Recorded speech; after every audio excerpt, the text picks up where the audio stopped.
നമസ്കാരം. ഇന്നൊരു നാരങ്ങ അച്ചാർ എങ്ങനെ ഉണ്ടാക്കുന്നതെന്ന് നോക്കാം. ആദ്യമായിട്ട് ഒരു പാൻ അടുപ്പിൽ വെച്ച് കുറച്ച് നല്ലെണ്ണ 2 ടേബിൾ സ്പൂൺ നല്ലെണ്ണ ഒഴിച്ച് അതിലേക്ക് ഒരു 10-12 നാരങ്ങയും കൂടി ഇട്ട് വഴറ്റിയെടുക്കുക.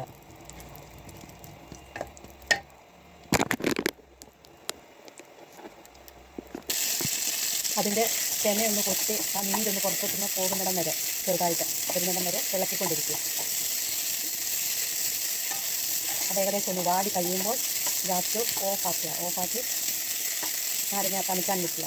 എന്നിട്ട് അത് നല്ലതായിട്ട് തുടച്ചായിട്ട് പുറത്തെ കൈപ്രസമൊക്കെ ഒന്ന് മാറ്റി 4-8 പൊളന്ന് കുറച്ച് ഉപ്പും കൂടി ഇട്ട് അതിനെ ഒന്ന് ഇളക്കിയെടുക്കുക. എന്നിട്ട് ഒരു പാത്രത്തിൽ ഒരു സ്റ്റീൽ പാത്രത്തിൽ വെക്കുന്നതാണ്, ഒരു പ്ലേറ്റിൽ വെക്കുന്നതാണ്. അതിലേക്ക് നിരത്തിയിട്ട് വെയിലത്ത് വെച്ച് ഒരു ദിവസം ഒന്ന് വെയിൽ കൊള്ളിക്കുക.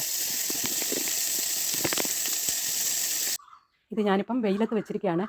സ്വല്പം ഉണങ്ങിയെടുക്കണം. ഉണങ്ങിയെന്ന് പറഞ്ഞാൽ അതിൻ്റെ വെള്ളമൊക്കെ ഒന്ന് തോർത്തി. പാത്രത്തിൽ കുറച്ച് വെള്ളമൊക്കെ കിടക്കുന്നത് കാണുന്നുണ്ടല്ലോ, അതോ വെയിലത്ത് വെച്ച് തന്നെ ഒന്ന് പറ്റിച്ച് എടുക്കണം. അതിന് വേണ്ടിയിട്ട് വെയിറ്റ് ചെയ്യുവാണ്. നാരങ്ങയുടെ വെള്ളം പറ്റിയിട്ട് അത് റെഡി ആയിട്ടുണ്ട്. അപ്പോൾ കണ്ട ഇവിടെ ഉണ്ടായിരുന്ന വെള്ളമൊക്കെ അത് പറ്റിച്ചെടുത്തു. അത് ശരിയായിട്ടുണ്ട്. ഇനി ഒരു പാൻ അടുപ്പത്ത് വെച്ച് നമുക്ക് ഇതിന് വേണ്ടിയിട്ടുള്ള മസാലകൾ ഒരുക്കിയെടുക്കാം. അപ്പോൾ അതിനൊരു പാൻ അടുപ്പിൽ വെക്കുകയാണ്. ഞാനിതിന് ഉപയോഗിക്കുന്നത് കടുകെണ്ണയാണ്. സാധാരണ അച്ചാറുകൾക്ക് നല്ലെണ്ണയാണ് ഉപയോഗിക്കുന്നത്. കടുകെണ്ണ ഇഷ്ടമുള്ളവർക്ക് നല്ലെണ്ണയെക്കാട്ടിലും നല്ലൊരു വസ്തുവാണ് കടുകെണ്ണ. അത് ഉപയോഗിക്കുന്നവർക്ക് അത് ശരീരത്തിന് നല്ല ചൂട് നൽകുകയും ശരീരത്തിന് നല്ല ഉന്മേഷം കിട്ടുകയൊക്കെ ചെയ്യും.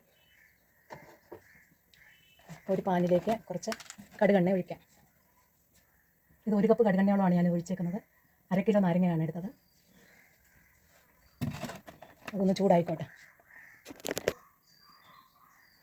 ഇതിലേക്ക് കുറച്ച് 2 ടേബിൾ സ്പൂൺ ഇഞ്ചി ചോപ്പ് ചെയ്തത്, 2 കുടം വെളുത്തുള്ളി, കുറച്ച് കരിയാപ്പില, ഇത്രയും ഇട്ട് ഇതിനെ ഒന്ന് നന്നായിട്ട് വഴറ്റിയെടുക്കുക.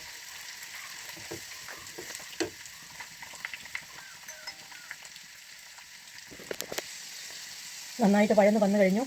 ഇനി സ്റ്റൗ ഓഫ് ചെയ്ത് ഇതിലേക്ക്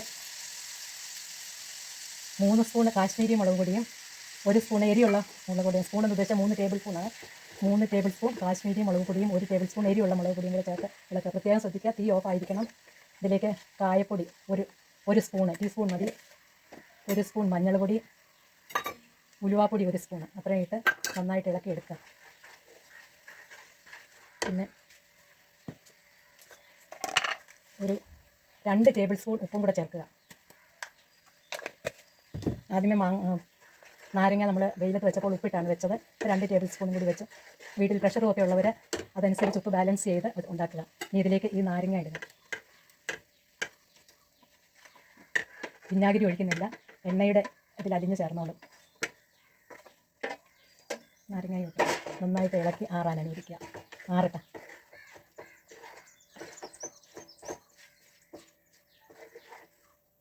ഇതിന് കുറച്ച് കഴിയുമ്പോൾ ഇതൊന്ന് വാടിയതായതുകൊണ്ട് ഇച്ചിരി കൂടി ഒന്ന് കുതിർന്ന് വരും. ഇത് നമുക്ക് ഉണ്ടാക്കി കഴിഞ്ഞാൽ ഒരാഴ്ച കഴിഞ്ഞിട്ട് ഉപയോഗിക്കാം. ഫ്രിഡ്ജിൽ വെക്കേണ്ടതായിട്ടുള്ള ആവശ്യം വരുന്നില്ല. പിന്നെ ഉപയോഗിക്കാതൊക്കെ ഇരിക്കുകയാണെങ്കിൽ ഫ്രിഡ്ജിലൊക്കെ വെച്ചേക്കുക. എണ്ണ ഇങ്ങനെ നല്ലപോലെ ഉണ്ട് ഇതിനകത്ത്, അതുകൊണ്ട് ഫ്രിഡ്ജിൽ വെക്കേണ്ട ആവശ്യമില്ല. വിനാഗിരി ഒഴിക്കുന്നില്ല, അതുകൊണ്ട് പുളി കൂടുമെന്ന് ഓർക്കുകയും വേണ്ട. ഉപ്പും പുളിയൊക്കെ കുറച്ച് നമുക്ക് അതിൻ്റെ ആവശ്യമാണുള്ളത്. ഉപ്പ് കടകളിൽ നിന്ന് മേടിക്കുമ്പോൾ ഉപ്പ് വളരെ കൂടുതലാണ് നാരങ്ങ എല്ലാവിധ അച്ചാറുകൾക്കും. അതിനെ കുറച്ചുകൊണ്ടാണ് വീട്ടിലുണ്ടാക്കുന്നത് ഉപ്പ് കുറവായിട്ട്. ഇനി തണുക്കുമ്പോൾ നല്ലൊരു കുപ്പിഭരണിയിലാക്കി അടച്ച് വയ്ക്കുക. ഒരാഴ്ച കഴിഞ്ഞിട്ട് ഉപയോഗിക്കുക. ഓക്കെ, എൻ്റെ യൂട്യൂബ് ചാനൽ എല്ലാവരും ഒന്ന് സബ്സ്ക്രൈബ് ചെയ്തേക്കണം, കാണുന്നവരെല്ലാം. Thank you for watching.